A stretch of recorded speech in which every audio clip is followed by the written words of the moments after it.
Ladies and gentlemen, could I just ask you to take your seats, please? Welcome back. I'm delighted to know that, to see that introduction to business model frameworks hasn't scared everybody off completely. Or maybe you're hanging on for the drinks reception. So I'm going to start this final section with a bit of an apology to those practitioners in the audience, because this is really an indulgence by the academic community, because what we want to do is share with you the research which is happening in UK universities sponsored by the British government to advance digitally enabled advanced services. So we have a series of cameo slots from different universities up and down the country, which is summarising what's actually going on.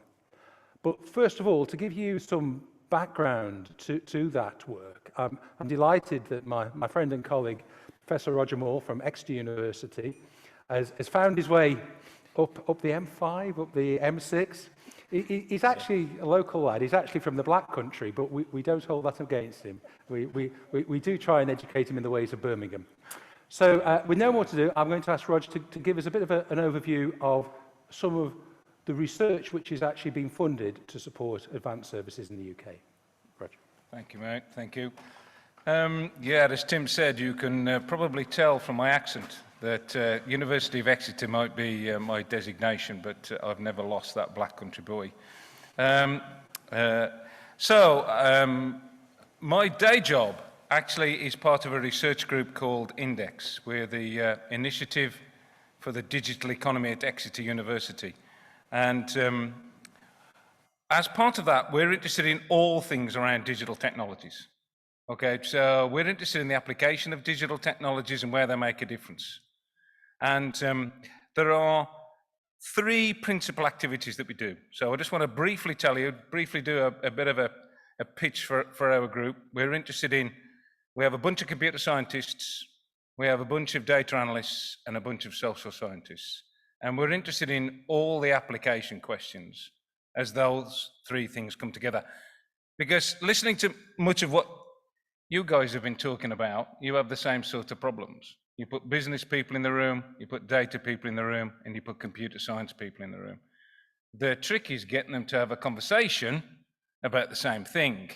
They might think they're having a conversation about the same thing, but you need to spend an awful lot of time to make sure they are talking about the same thing. I suspect lots of people understand that. So we've tried very hard. There are 15 of us. We're actually in London. So for a Black Country boy, it's a bit of a test living in London all the time. If you find yourself on the South Bank, come and find us. We have offices. Exeter University has some tiny offices on the South Bank of London, interested in digital technology. We also have, and it's quite important to put what I'm going to talk about next into a context. We also have the National Centre for Digital Transformation. So there are 6 national centres in digital technology.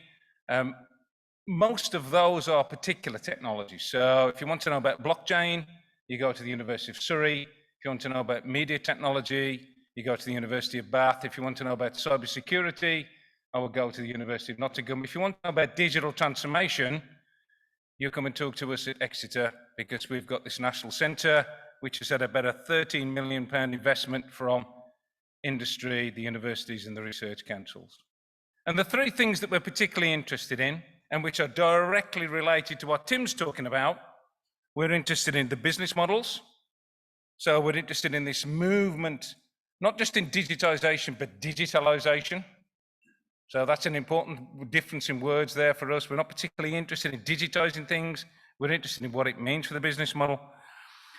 We're interested in organisational change, those what questions. You know, what does the future organisation look like, and how do we transform to that future shape? And we know that command and control doesn't work in the digital world. That's not an appropriate model anymore. What does the organisational shape look like? And we're interested, thirdly, in the impact on individuals. So we're interested in things like job design, people's health. What does it mean when people work best? One thing I think that COVID's taught us is that we don't all work best at 9 to 5. That we work at different times, and we work we can be more productive at different times, and individuals are very different around that. Now, DIAS, which is what I want to very quickly talk to you about, is very much part of that story.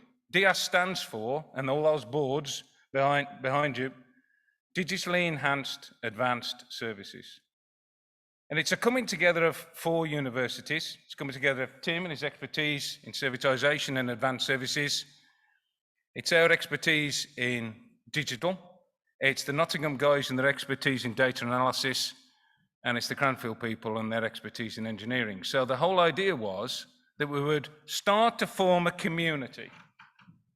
Because if we're going to get somewhere with research in advanced services, we actually need to get the research community on board. It's important that we're actually working out what best practice is. And I think the whole idea, and it's something that Tim and I have talked about a lot, is there is genuinely an opportunity here for the UK to be a world leader. I'm probably going to be the first person who mentions the B word. You know, post-Brexit, we have to think about new ways in which the UK competes internationally. Servitization being distinctive in servitization, we have a real, genuine opportunity to take that on board. And if we're going to do that, we need to create a research community of bringing people together, bringing academia and industry together, working together. So that's the whole idea of this DIAS network. Those boards behind you. As I said, it's Aston, it's Exeter, it's Nottingham, and it's Cranfield. It's a bunch of business schools, it's computer science, and it's engineering. And it's bringing together this digital and servitization. So that's really what it's about in terms of a community. It's a big picture story. And we've got 3 sectors. So sector 1 is manufacturing, sector 2 is transport, and sector 3 is insurance. And our logic when we started, and that's kind of interesting, I can see it's puzzled some people. When we started, our idea was manufacturing was the most mature, transport was getting close to being mature, and insurance, for those who know anything about the insurance sector, was not a very mature sector in terms of servitization. Okay, that was a sector that's interested in it, and as someone who goes and talks to banks and insurance companies a lot, I know that they are very interested in what this concept means for them. And if you want to put it into a quick strap line, it's a movement from insurance to assurance to prevention, rather than paying you once your house is flooded. Okay, just think that through.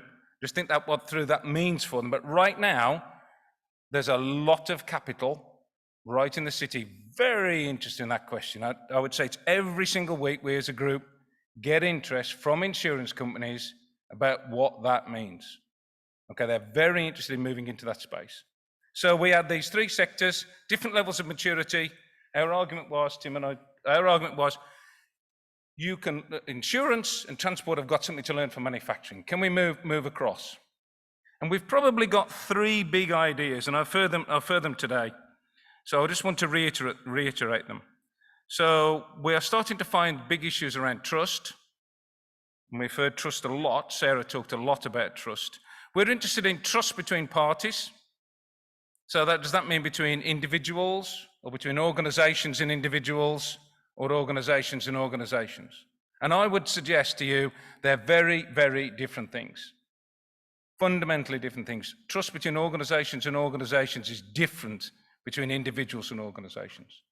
And the whole world of data exchanges, trusted third parties, intermediaries, they're crucial to that. So trust is something we're learning as we do our research, and what that means and how it applies in different contexts, that's an important first one. Secondly, value. Tim's talked a lot about value. You've heard the stories about moving from selling product to selling service. There is, of course, a third movement, which is around the platform and the data economy and maybe giving it away. The whole notion of giving the thing away so that I learn something about you such that I can sell your data. That obviously and potentially conflicts strongly with trust. So if you want to come and ask me about individual level trust and how its relationship with value, it's a very interesting combination. And our third point is around risk. Somebody mentioned that in the last call. Got to be talking about risk. That's the third big issue for us in terms of what's happening in terms of the digital economy. Data fundamentally changes our understanding of uncertainty.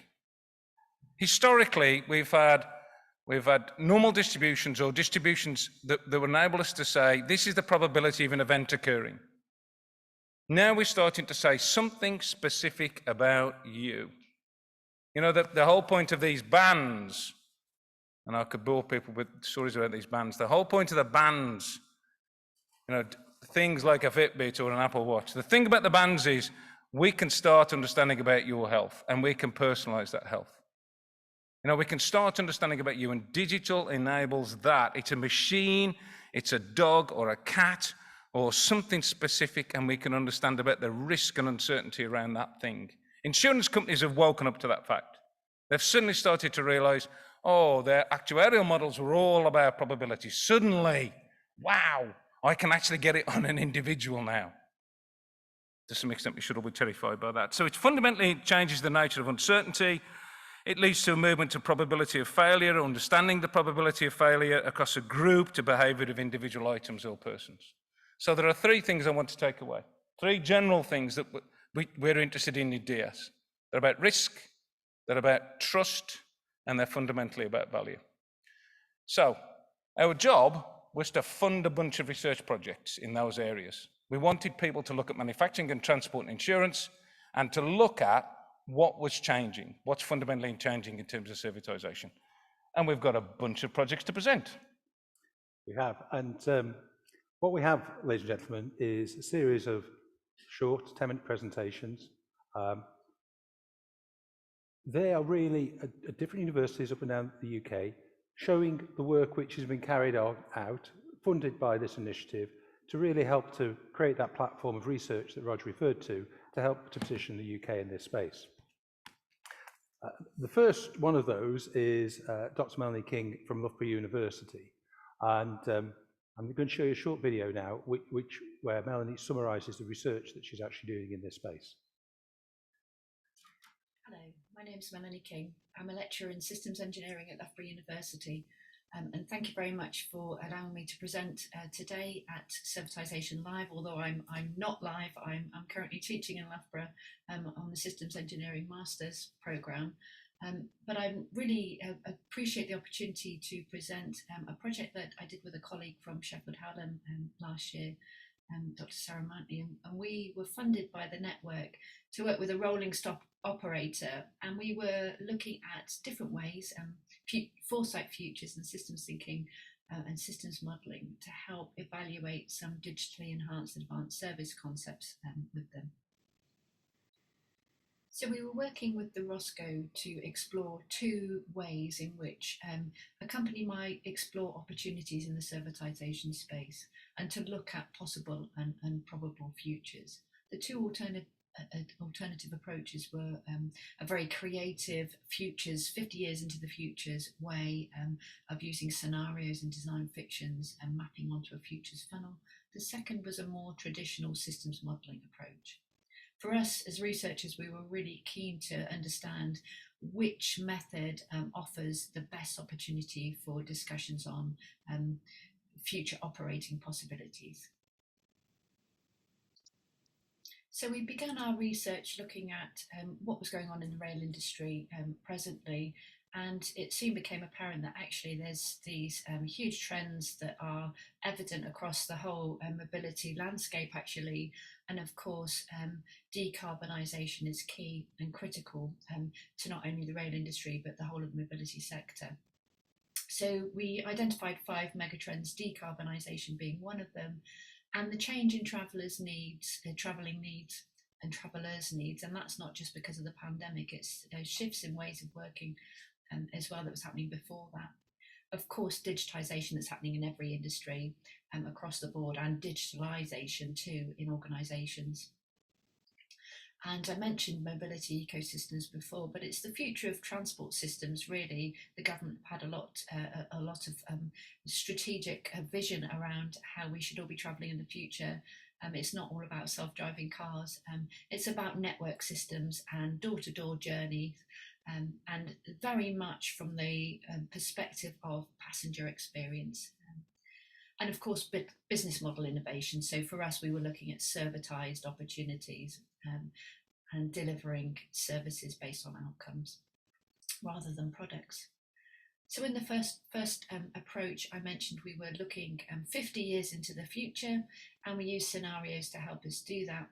The first scenario was discussing actually what's the role of the rail sector and the Roscoe within that in this sort of wide mobility ecosystem where you are having to provide and design for door-to-door mobility services. And we used a scenario from the Williams Rail Review that was published in 2019 for that one. The second scenario we looked at into a bit more detail. This was around decarbonisation. So we imagined that in the distant future, that actually people could book travel, but based on carbon quotas. So they would pay for a journey not only in money, but using a quota-based system as well. You know, the Green Party had this in the manifesto over a decade ago, but you're seeing it more and more actually in some of the literature and some of the government reports. Although this scenario was actually in a government publication 15 years ago, Foresight, Intelligent Infrastructure Futures, the scenarios towards 2055, called Good Intentions. But we built on that and we developed this design fiction where somebody could actually book their door-to-door journey using carbon quotas in a website. And we discussed possible opportunities for rail in that, or what would you need to do in that. So the second approach was around the traditional way of looking at the world in terms of models, trying to model the landscape. But we did try to model rail in terms of a player within a wider mobility ecosystem. So we used two ways to model that. The first one was adapted from a McKinsey diagram, which was displayed in an onion model, but we turned it into a layered approach and added some aspects to it. And we very much saw that the Roscoe was part of the mobility wider ecosystem as a producer. So in terms of producing some kind of product or service in to providers of services to passengers, but also they would have suppliers working with them. And actually only two companies would directly provide services to the passenger. We used the service journey concept. So you see this a lot in service design, where you think about pre-journey, the actual journey bit, the multimodal journey in between, and then the post-journey. We also added the data assets and data products as a vertical line across that. So it's not only about creating partnerships, business partnerships in terms of offering products and services to other companies, but actually offering potentially data that's useful and reusable, and data as a product or as an asset across that ecosystem. So certainly if you were thinking about a carbon quota based system for travel, there would have to be a lot of exchange of information around that across all of those layers. So that was the first approach. The second approach was using a traditional systems of systems way of looking at the world, and using the actors of the McKinsey framework, so that you have a role as a producer, a provider, an integrator, a supplier, or you're an infrastructure actor. We modelled that system of system environment using this technique. So from the perspective of the Roscoe as a service system of interest, or they're developing a service that is their system of interest. And they'd have to think that like that in terms of what capabilities do we need as a company to deliver outcome-based services, and what types of systems do we need? So product systems, technology systems of interest, including hard and soft systems, data products, for example. What enabling services do we need in terms of finance, for example, 5G connectivity, digital platforms? And how do we galvanize all of these things together and then provide a service interface to a provider like a train operator, or an integrator like the train line, someone who's booking door-to-door services? At the top of the bubble, you have all of the environment that you're working within.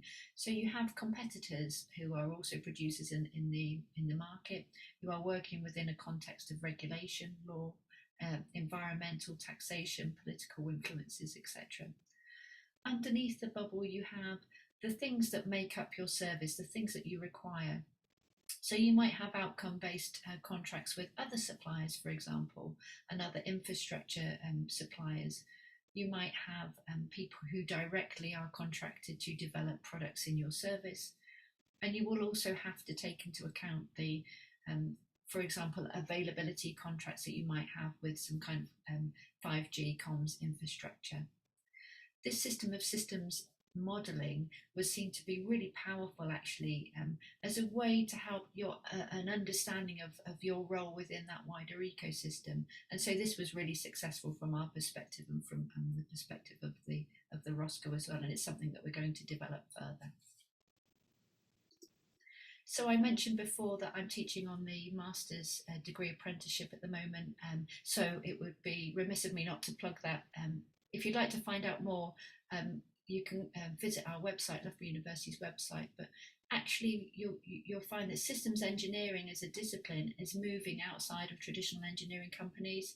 It's a very useful capability to have as an organisation when you're dealing with very complex technical systems, but also complex business environments as well.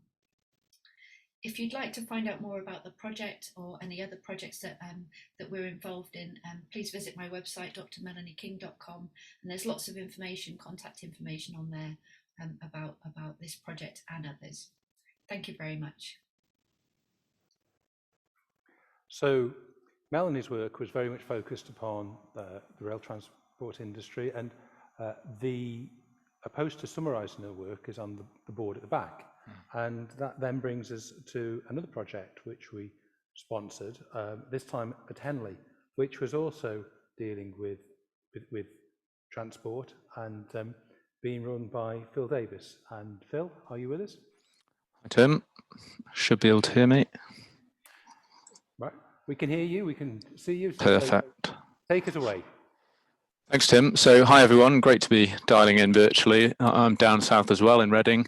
But yeah, great to be dialing in, but I have some teaching commitments this morning. So I'm Dr. Phil Davis. I'm going to be talking to you about our digitally enhanced advanced rail signalling services project, which is a collaboration really between 4 institutions and 5 people within those institutions. And it goes back to what Roger was saying, really. We're a crossover between operations management within the business schools, business analytics, data science, and that human factors engineering side as well. So a collaboration across all those 3 or 4 disciplines. We're also partnered with an organization, and for this presentation, we use a pseudonym of RailCorp, but they're essentially part of a multinational company designing and building electrical systems, and they provide services to a range of markets. And the one we're really interested in was their rail market, where they provide solutions for signaling, communications, fare collection, and cybersecurity. And the main markets they serve are mainline, urban rail, and intermodal mobility. And they are one of the largest providers in this market. Where we're interested is in the mainline rail and the underground. What I'm going to present today is a case about the mainline rail. And what the project is kind of founded on is the fact that mainline rail and underground are going to be hugely important transportation methods in the future as urban population growth continues to rise. And by 2050, it's something like 60–70% of people are expected to live in cities across the globe. So it's really important that they have good rail infrastructure, and that was identified by the Williams Rail Review. But one of the things we spotted was that between April 2019, this is for the underground, and November 2019, lost customer hours were very, very high, and actually they were up from the same period previously. So even though we're expecting population growth, more demand on the rail network, the performance of these networks is declining to some degree or staying steady. There's no real improvements there. So the motivation for this project came from that. It came from the organization. They started to look at digitally enhanced advanced services, and they believed that it could bring some performance benefits to the rail network with these challenges they're going to face in the future with larger demand placed on the system and greater use of rail. And so with that, the project really had a couple of aims. The first aim was to look at RailCorp's existing business model, the delivery systems that they use to provide those, And what was the opportunity for a DIAS in their space for London Underground and National Rail services? The second objective really was to design a proof of concept business model with services for Railcorp, focusing on their signalling and traffic management systems. And then finally, this is where we get to the quantitative aspect. So those two objectives were really addressed via qualitative work. We were going to either do an agent-based model or data envelopment analysis, looking at productivity there, to analyze that proposed business model. Throughout the project, though, there were some challenges. Coronavirus hit as soon as we started the project, and there were some limitations in the data available as well. So we went from looking at signaling services to looking at track maintenance and driver rough ride reports. So the case we're really looking at now, and the one I'm going to present today, is the quantitative aspect, the second aspect of the UK mainline rail. So the company we're looking at has in place currently a set of technology on board trains that really focuses on safety. So if a driver passes a signal at speed or when it's a red light, it will put the brakes on. But recently, they've had advances in digital technology that allows them to bolt additional functionality into their existing products on the trains. And from this functionality, we can have something called continuous supervision of the trains. So we can get real-time monitoring of speed, location, condition of the tracks, because there's vibration monitoring. And this new functionality really opened up a lot of opportunities for advanced services for this company. And that's where they wanted to have a look. So what we did was identified an opportunity which was around driver rough ride reports. So basically that's where a driver of a train feels a bump in the road or a bump in the track even, and they report that to Network Rail, and they then deploy a maintenance team to have a look in most instances to see if there is a fault there, and if they do, they need to report it. But some of the problems are, by the time the drivers felt the vibration in the cabin, they're thousands of meters down the track. So they may not have great location accuracy of where this occurred, and that is potentially time wasted looking for the fault by the maintenance teams. But also sometimes they report false rough rides, and so they may think they feel a bump in the track, but actually it's not something that existed. There's no real problem there. So the potential of this technology is they can replace that driver rough ride report, and they can feel the vibration in the track, the condition of the track, they have greater location accuracy, and this all has performance benefits for the infrastructure operator, which is Network Rail. So we wanted to look at this qualitatively in terms of the business model, which we did, but we're going to present to you the quantitative aspect where we did a data envelopment analysis. And in this, as I mentioned, we focused on the UK mainline rail, and you can see all the routes there that Network Rail look after with the routes listed on the right-hand side. And our focus at this point in time, and what I can present to you today, is understanding the efficiency of those journeys within and between routes. So for this example, we can see it's between Scotland and the northeast, and then with the other arrow, we can see it's just within Wales. And what we're essentially doing here is identifying efficient and non-efficient routes as a preliminary analysis, and this will provide insights at this stage of where the proposed service solution could be deployed, where they can start collecting data for benchmarking, because that was one of the key challenges they were facing, and the customer was pushing back. There was some resistance there, that if they can't benchmark the performance of this service, how can they contract against it? So that was one of the challenges from the qualitative study we identified.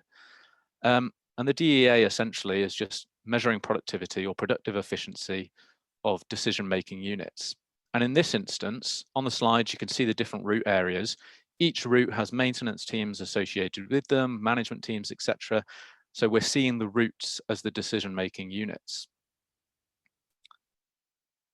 Okay, so in terms of the study, it's a very basic input decision-making unit output model. So the inputs are those rough ride reports and the maintenance time it took to go and look at those rough ride reports, whether they were false or whether they were real. And we looked at the time at which the maintenance team went out to look at it and the time they completed the job.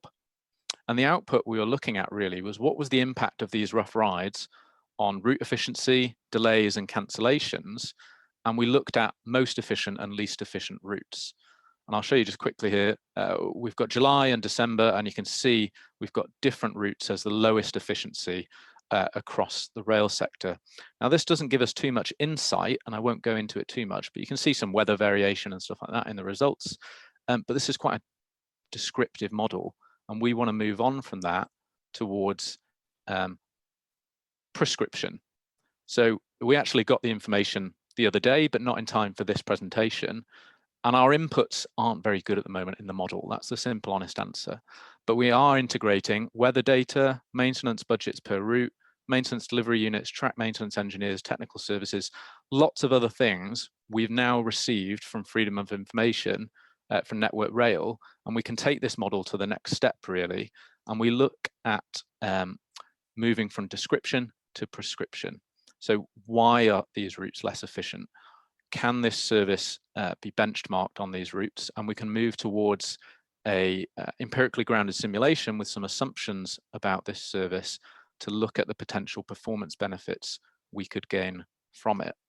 So that's a very quick overview of our project. Not quite finished as we've just got the data through, but thank you for listening. And if you want to contact me or talk any further about the project, the quantitative study is largely open source data. So happy to do that. Thank you. Thank you, Phil. So hopefully you should start to get a picture that what Roger and I were supporting with this project was a series of smaller projects at universities up and down the UK, really trying to get that ground root attention for digitally enhanced advanced services. And that brings us to our third presentation. And I'm delighted to welcome Sophia to give us a presentation in person about her work at Durham University. Hi, and a warm welcome. Today I'm going to present our project with the mental health charity Relate. At the time when we delivered the project, I was based at Nottingham University, and I was blessed with a brilliant research team, including Zoe, my research assistant, and we also managed to secure some ESRC funding after the DS funding, and then a postdoc colleague joined us, Samuel. And yeah, we are very grateful for DS having kickstarted this project. There's no need to introduce the importance of trust and business relationships in servitization to colleagues here who are joining this event. But this applies to our personal lives as well. The elephant in the room is really the COVID situation, and probably for most of us, at least to me, this is the first in-person event for after about a year or so. So I'm still exploring how it is to present in 3D again. And the COVID situation affected people in many different ways. Some enjoyed lunch with their partners and walks during the day, and some struggled with boredom and homeschooling, as I learned from some colleagues, and also some colleagues didn't manage to see their family members because they are abroad and looking forward to meeting them again. So there are relational challenges that we can see, and that puts new challenges to mental health charities like Relate. And we worked with Relate Nottinghamshire to help them improving the accessibility of their services and make digital service delivery more sustainable and at a business model level. We are talking about a very traditional service delivery of counseling services, where a counselor and the client would sit in a room and meet a few times, or depending on the situation, multiple times. And colleagues who are based in the UK most probably have heard about Relate, but I appreciate that there's a international context here. Relate is one of the largest mental health charities in the UK, was established in 1938.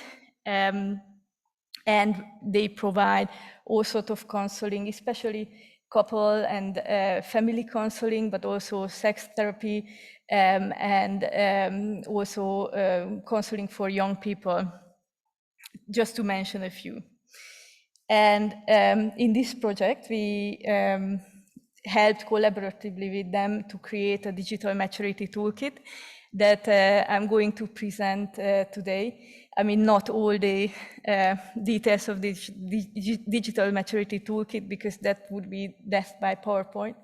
But I would highlight some interesting, hopefully interesting points. And anyone who is interested in the details, feel free to reach out to me. It can potentially be interesting to other charities as well. Some of you might be trustees in different charitable organizations, but also SMEs. So this is just a project timeline here that shows the building blocks. We did internal capability mapping, competitor benchmarking, also network mapping, and I know some of you are looking into mapping of value networks. And then we looked into planning ahead with digitally enhanced business models.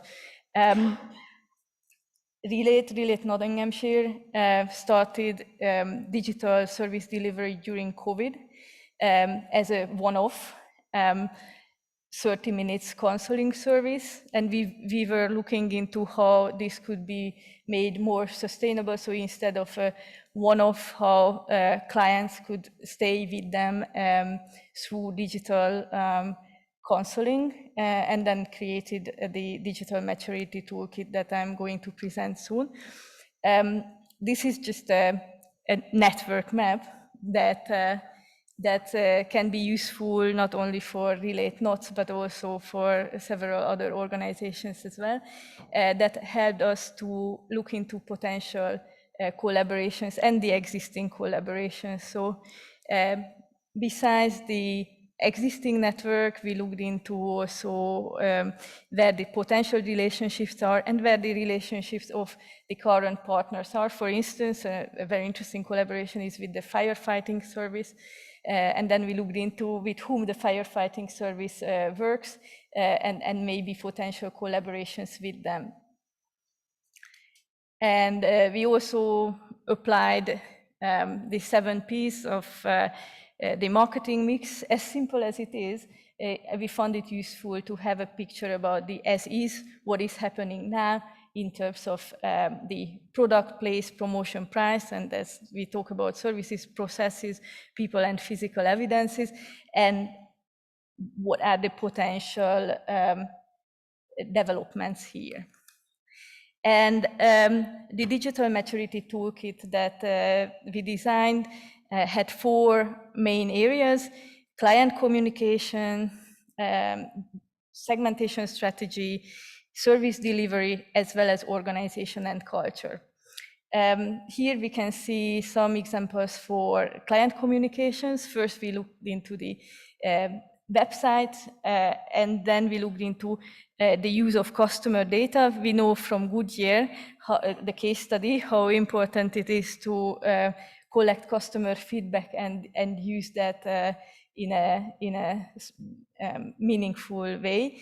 As part of it, we looked into GDPR, whether the organization has GDPR, how they collect customer data, and how could that be made more systematic. In terms of the website, our partners page is an evergreen. Several organizations overlook the our partners page, but this is so important in terms of presenting the organization. So there were some clients and partners that now are added to the list. Also, there are services like text messaging and online appointment booking, as well as the chat function that have been introduced during the span of time span of this project. Now, it seems to be quite straightforward. Okay, let's introduce a chat function. But when we look into the context, it's not that straightforward because we really need to pivot this. For instance, some of the chat functions save the previous chats, and if someone lives in an abusive relationship, having saved the previous chats, asking for help from Relate can actually be damaging for them. So finding a chat function that doesn't save the previous trail has actually been a priority, and thankfully we found that. In terms of strategy, for instance, social media strategy, finding social media ambassadors, and getting ownership of social media pages have been important development points. And in terms of segmentation, interestingly, this pandemic situation gave an opportunity to reach out to more diverse audiences, because when it comes to traditional counseling service, people came in person to the physical building of Relate between 9 to 5, and that requires prior planning, traveling, sometimes arranging babysitting, and yeah, having a schedule to be able to plan ahead. But there are several people who don't have this 9 to 5 schedule or don't know their work schedule ahead, or cannot travel, or cannot arrange babysitting, or have other challenges, or are not yet aware of the services available for them, including several communities in the Midlands. And the visual representation of diversity, as well as digital services, the development of digital services in a way that we got feedback from more diverse audiences, enabled to reach out to more customers and more diverse customers. And we've been working on making this change more sustainable. In terms of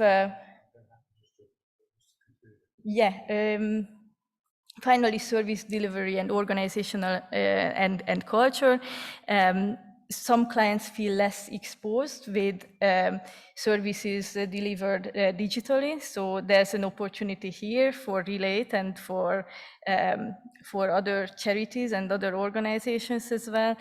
And in terms of the organization, we looked into how people in the organization and trustees can gain support to use digitally enabled services. So I'm wrapping up. I'm conscious about time. Really a key idea is here to make counseling services more accessible through digital services, and to make that change at a business model level, and to reach more diverse audiences in a sustainable way. So this was this project about. Thank you. Thank you. So the important point there is twofold, really. That first of all, it was an application which was very much out of the mainstream of what we would normally associate with digitally enabled, digitally enhanced, advanced services. But also it's important because it's in fostering that UK-wide research community, bringing together a multidisciplinary approach to these problems that we talk about in the manufacturing community so frequently. So very helpful just to have projects which were a little bit more diverse. And moving us a little bit back more towards the mainstream, I'm going to invite Sarah Mountney to join us now. Sarah's from Sheffield Hallam University, just going to give us a few minutes just about her work that was sponsored through DIAS. Sarah, can you hear me okay? I can, yes. Hello. Hi. So give us a summary of the work that you've been doing. Okay. Well, I was a principal investigator for the DIAS project, which was with a conjunction of a number of other universities and principal investigators, where we looked at the customer journey for users of equipment for BAXI in the context of heat as a service.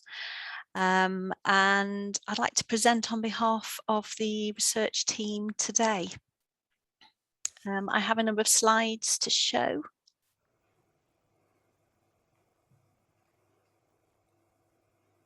They're coming fine. That's great, thank Yep. you. Okay, well, good afternoon, everybody.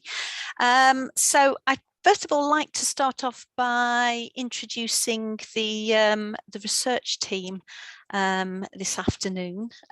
So as you can see, there's quite a number of us and the institutions involved. So we were an interdisciplinary team and we represented the business, design, engineering and computing communities. So to give us a full perspective of looking at the project. So the context of our work was heat as a service, and we were doing this in conjunction with BAXI as a manufacturer of domestic heating equipment. So we'd like to acknowledge and thank them for their participation in the project. So heat as a service is an example of an outcome-based advanced service where customers pay for the provision of warm hours or thermal comfort rather than the use of energy. However, defining the thermal comfort outcome is complex as it varies from individual to individual depending on the needs and preferences and individuals' personal circumstances. It will also require the coordinated efforts of ecosystem actors to deliver such a service. For example, the energy supplier and the suppliers of hardware, be that heating equipment or digital service equipment and software. So exploring how and where BAXI could contribute within this environment was key to our research challenge. So these were our project aims. And what we wanted to do, as I outlined at the beginning, was to take a purely customer-focused perspective to exploring a smart thermal comfort solution for two key market segments and understand how to develop a digital platform that kind of mapped that expected customer journey in a way to firstly would support the development of new advanced services within the organisation itself and see how we can map them using a digital solution. So we developed 4 research objectives to work towards these. So objective 1 was to understand the potential smart thermal comfort solutions of the future. So we had 2 work streams that we undertook here. So the first used Delphi techniques, so representing an expert view gathered via interviews with BAXI and a survey distributed to the wider heat as a service community. And the second used 2 user-centered design approaches with 2 of the key market segments that we'd identified, smart home householders and social housing landlords, who represented the diversity in user needs. So the techniques that we used here include participatory design, stakeholder mapping, and customer journey mapping. So these fed into our objective 2, which resulted in the production of customer journey maps, which demonstrated an in-depth understanding of the needs of the customers. But there was a research challenge in how these could be represented for a digital space. So we explored that in objective 3 of thinking of the different approaches and methods that could be used for this. And as a prototype, we developed a prototype platform using the 2 services from the social housing landlord requirements as examples. So we then fed back the findings and results from each of these work packages to BAXI in an evaluation kind of presentation day. And in the next slide, I'm going to highlight some of the main findings from each stage. So for the first objective, we found that the results from both of our work streams triangulated, demonstrating that the industry representatives kind of had a strong understanding of heat as a service environment and the customer needs within it. All the stages of the customer journey were important to both the smart home consumers and the social housing landlords, all stages from selection, installation or setting up of original heating provision, ongoing service and repair during use, and decommissioning and removal of the system, or the homeowner or tenant leaving the property. For the smart householders, the needs and the wants at each of these 3 stages were captured. For the social housing landlords, the 3 stages were represented by 9 service concepts, and the smart homeowners in particular were keen to be able to take their data with them if they were changing provider or leaving the property. So this proposal of a portable digital profile is something that the co-investigators from Loughborough are now exploring with further work. So the user-centered design studies highlighted 5 factors of importance to the customers. 3 of them, which were comfort, control and convenience, had already been, we found in common with those that had already been identified by some previous work with the energy systems catapult. But in this case, 2 more were added, cost and carbon reduction. And the Delphi study also highlighted a 6th, which was confidence, in this case, in the actors in the heat of a system, heat as a service ecosystem to deliver the value required. So the findings of objectives 1 and 2 were very useful in highlighting the complexity of the user needs and uncovering the subtle nuances in the interpretation of warm hours. But this subtlety and the differences in use and the complexity made the digital modelling of the such data very challenging, because it needs to take into scope a wide range of differing requirements. So, and also the heat as a service environment, which required collaboration, partnerships and networks to develop value, was also very challenging to navigate. So we adopted a systems thinking approach using a system of systems perspective to consider and understand heat as a service as an ecosystem and possible paths to becoming a service provider within it. So current opportunities and issues were highlighted and an organisational roadmap proposed. So the roadmap includes maturing capabilities in design, verification and validation of new systems. And 2 of the service concepts generated from the social housing landlords were selected to prototype specific features of services to support heat as a service. So to model the generated service concepts in the digital prototype, the object role modeling method was used to identify and define the necessary building blocks for describing the service concepts and their interactions. In the ecosystem, not only products and stakeholders, but also services have their own digital threads identified by unique identifiers, allowing Baxi to monitor, repair and support their products proactively by analysing the whole data set across the life cycle of a product and ensuring any parts in the ecosystem work with the most up-to-date information. So based on an in-house enterprise crowdsourcing platform that was developed originally at Northumbria University and the co-investigators there, a digital thread or twin-based platform was prototyped to support the generated service concept as an early service demonstrator.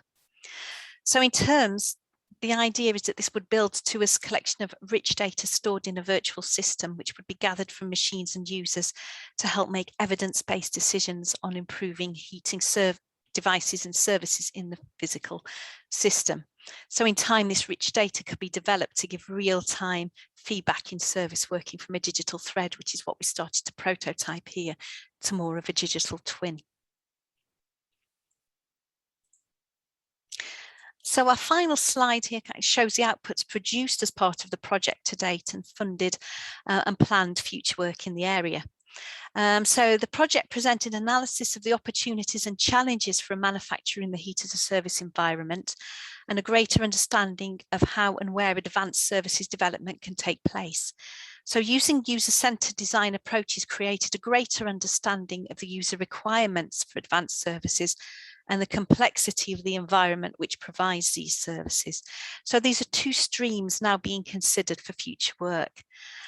Considering the heat as a service environment as a ecosystem facilitated the consideration of this environment and demonstrated the benefit of a systems thinking approach. So again, this is a stream of work which is now being considered in future work.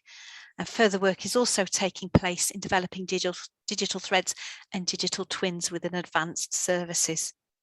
Thank you. Thank you very much for that. And we'll move to our final presentation about the DS projects. I'm delighted to welcome Victor Victor Guangxi from the Advanced Manufacturing Research Centre, which is at Sheffield University. Victor, would you just like to give us a quick overview of your work? Yeah, thank you, Tim. My name is Victor Guangxi. I'm a supply chain lead at the MRC Advanced Manufacturing Research Centre at the University of Sheffield. And this research will look at the development of digital twin to enable advanced services. And in partnership with other universities of Exeter University and Aston Business School, our colleagues at Aston. A brief introduction. We've been many years looking at manufacturing servitization journey. And in particular, this case, we look at advanced services as offering the outcomes and the complex capabilities of company offer rather than selling their products. In this project, we work together with a heating system manufacturer, Baxi, to develop a value proposition based on heat as a service rather than selling their boilers. So previous research looked at digital twins, and digital twin development is really about a digital representation, for example, aero engine and its physical equivalent. It's very much focused on the product level connectivity. And our step take a bit further. We work together with Baxi to develop value propositions around digital twin, not just a product, but also related to service delivery systems and also at a customer level. So we adopt a design science approach where we work with the problem space and solution space simultaneously to generate the knowledge. And in particularly, heating manufacturer of Baxi offering heat as service value proposition to their social housing landlord as a customer. So we're looking very much into business-to-business relationships. And essentially what's I offer to the customer, a simplification, is simplify that Baxi, the customer just pay for the heat as a service rather than managing their boilers. So they can focus on the activities, more creating value for their customers, that's the tenants, rather than managing complex boilers. And secondly, about predictability, that they can be confident that the system is running without any problems and they have constant dashboard and alerts if things happen incorrectly, and be able to detect preventative maintenance without interfering with the assets. So they have to take care of themselves. If any problems happens, a service delivery system can resolve the issue rapidly. And finally, most importantly, is about cost reduction for the social housing landlords, that they pay less for heat as service than what they pay for managing the assets and the boilers. So there are three key stakeholders identified in the ecosystems. So that's the manufacturer Baxi.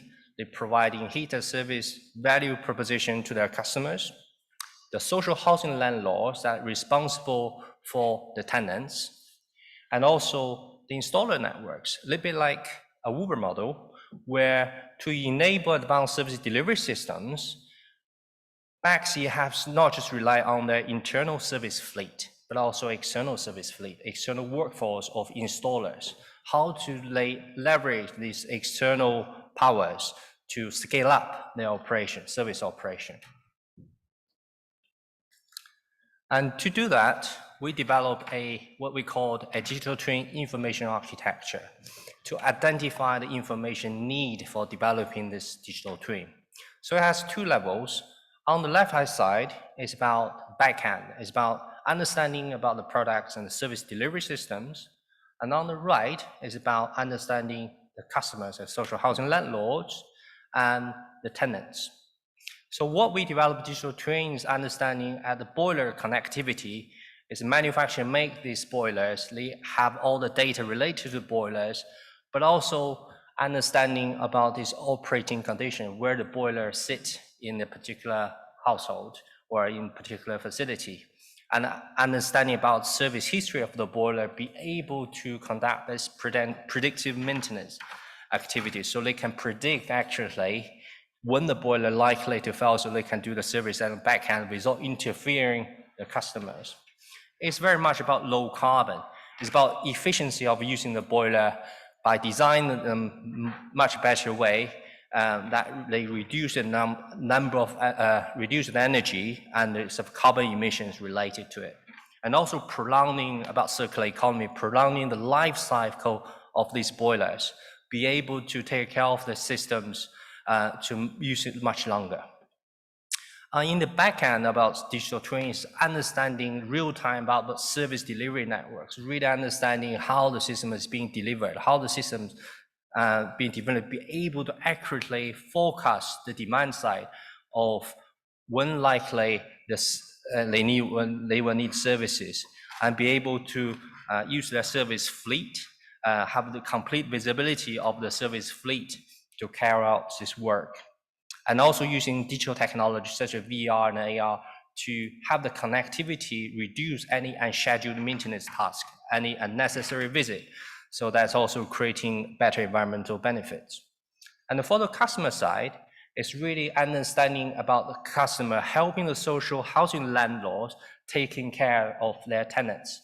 It's about helping the social housing landlords identify fuel per household, identify who need, and identify how the operating environment is any behavior changes that can prolong the asset life. And for the end users about tenants is basically helping the users to use the system more efficiently so they can have lower cost, they have better comfort. And this work led to some future work as well. So we got funded for the STFC and Food Standard Agency, looking at 21st century abattoirs, looking at the inspection process using machine learning and digital twin to help food inspectors to reduce their risks and also to be more efficient.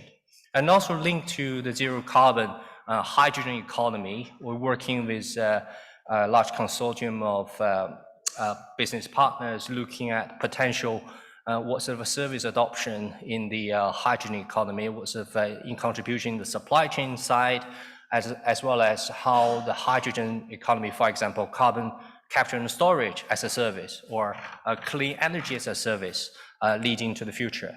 And we also submitted a paper for academic community as well. That's all for my presentation. Thank you very much. Thank you, Victor. So, ladies and gentlemen, that concludes the cameos of the DIAS projects.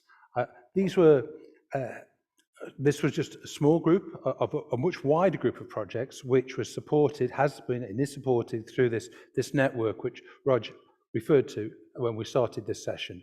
And it's all about incubating the research community in the UK, up and down the country, different universities, people in different disciplines coming together to help to understand this area of advanced service outcome-based business models and what it means, how to implement them, etc.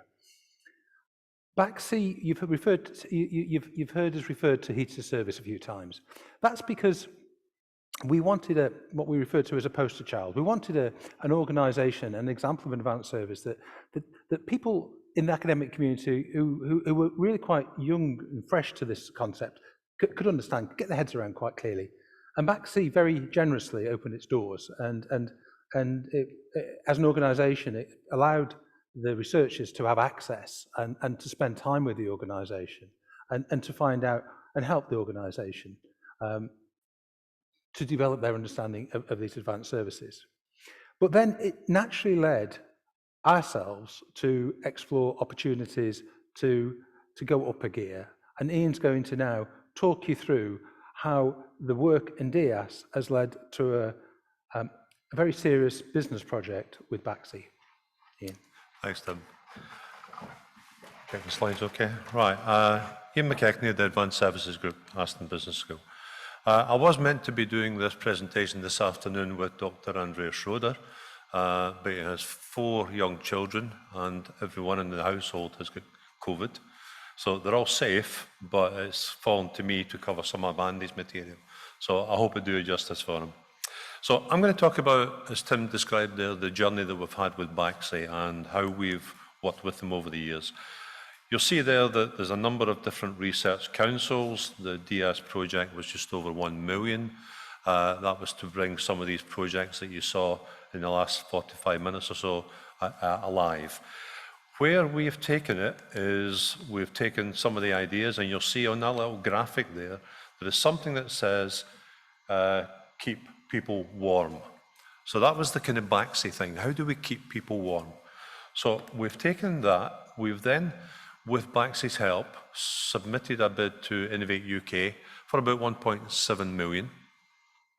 That project has got 10 partners, and 3 of the actual SME partners are in the room today and have got exhibits round the walls. We will have Baxi here tomorrow actually giving their inside view of what it actually means to them and how they're going to take advantage of heat and warmth as a service over the coming years. I just wanted to delve into this in a bit more detail just to give you a sense of it. So Baxi, 4 years ago, they said, heat as a service, we need to start investigating. So they did. And they came and they joined the Advanced Services Group partnership at Aston. And that allowed them to get this peer learning with global firms, all interested in everything as a service. It just so happened to be Baxi was heat as a service. They worked with us for the DS bid that Roger has talked so eloquently about earlier on. And then we landed this project called the Digital Servitization Demonstrator. Now, it's going to be a mix of a bit like this. It's a bit like physical and digital. So at the moment, we've got a minimum viable product at their headquarters in Warwick, where we're building models using digital tools, using physical tools, introducing apps. But where we're coming from is that everything is driven by the research agenda. So it's the research into advanced services and servitization that makes it all happen. We start to look at how do these business models evolve, and then how can we build something that will allow wider industries to then start getting more engaged. So we've got this project, delighted that Innovate UK saw sense and invested 40% of their funds in it. We are a bit of an abstract project. We don't fit the, as Tim described earlier, make it and shift it. We don't fit into that model. So we were very lucky at that point in time. But this is allowing us to create this digital servitization demonstrator with these partners. So again, you'll probably see the logos, Coolmill over here, Coolmill over here, UV Light over there, the Advanced Services Group ourselves are a partner in the project. But you'll also note that we've got Roger from Exeter, we've got Tim Vorley and the team from Oxford Brookes Business School, we've got Aston in there as well. And we've also got a steering advisory group made up of other SMEs. So one of them, AA Aerospace, an award winner on Wednesday this week, they're in there guiding us forward and making sure that what we're creating with the demonstrator is valid for industry and valid for industry at this point in time. And you'll see we've also got Siemens and the Digital Catapult in there, helping bring these digital threads together to give it that extra bit of value. And the model, when we submitted the bid, looked something like this. Have a little control room where we had all these tools and frameworks and models that we could play with them. Let's just try and see something that works. And we created a number of work packages, and you'll see there we designed it, we built it, we're in the middle of testing it at the moment. So we're doing a lot of work back and forward with Baxi to get the model right so that when we talk to academics, when we talk to industry, when we talk to government, when we talk to investors, they all get it.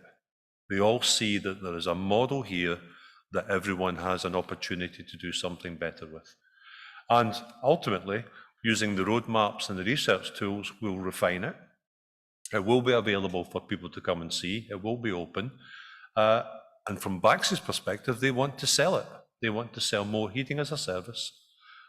From an Advanced Services Group perspective, we want to sell more training and work with industry to help share these tools.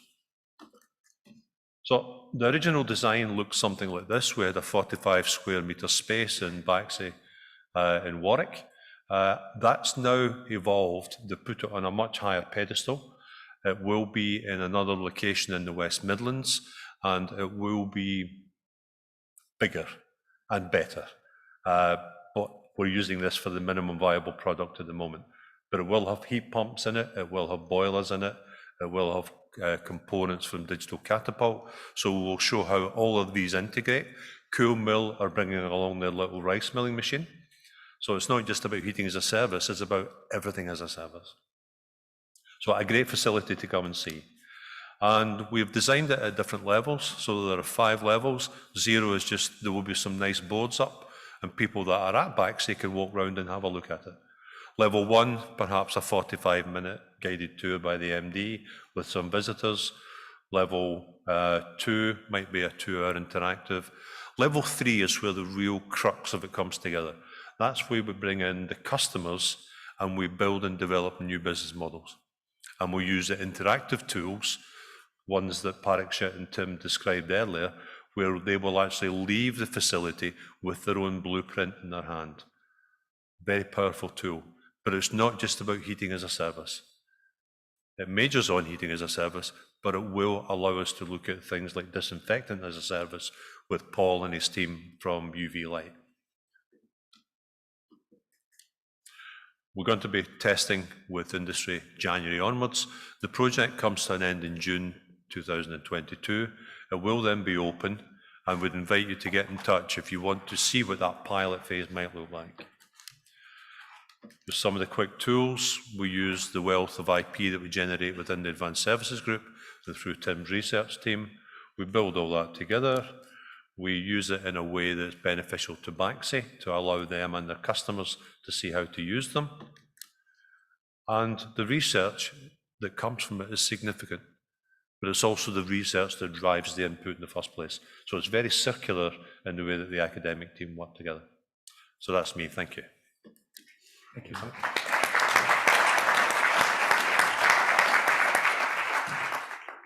So, ladies and gentlemen, that concludes our roundup of research which is taking place in the UK, really, to move this whole agenda forward. We are just going to spend a few minutes now just highlighting perhaps the most important activity of the day.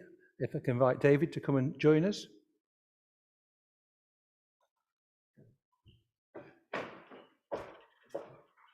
Hello everybody, David Lowson from Capgemini. I'm one of the 300,000 employees giving organisations the future they want at Capgemini. Delighted to be here. This has been a big theme for us.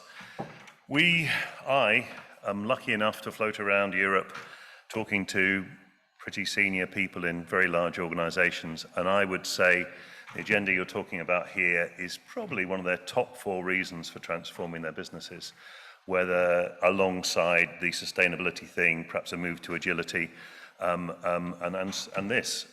It's a huge thing, and we're working with many leading organisations to achieve it. Volvo Trucks, I was with last week, 30% of their trucks are going to be electric. In 3 years' time, clearly they'll be leased and there'll be a service and it'll be transport as a service. Volvo Cars, you've probably been bombarded with those Care by Volvo things if you've been on Facebook and you've looked at a car recently. That's us, unfortunately. I'm sorry about that. Bayer, doing crop science, wanting to take a stake in the crop when it grows better and let's use their fertilizer. They'll take a stake in it and they'll use drones and things to photograph it and make that work. Roche Diabetes Care, bedside care, taking a stake in outcomes for their patients and making sure they get a really, really good service.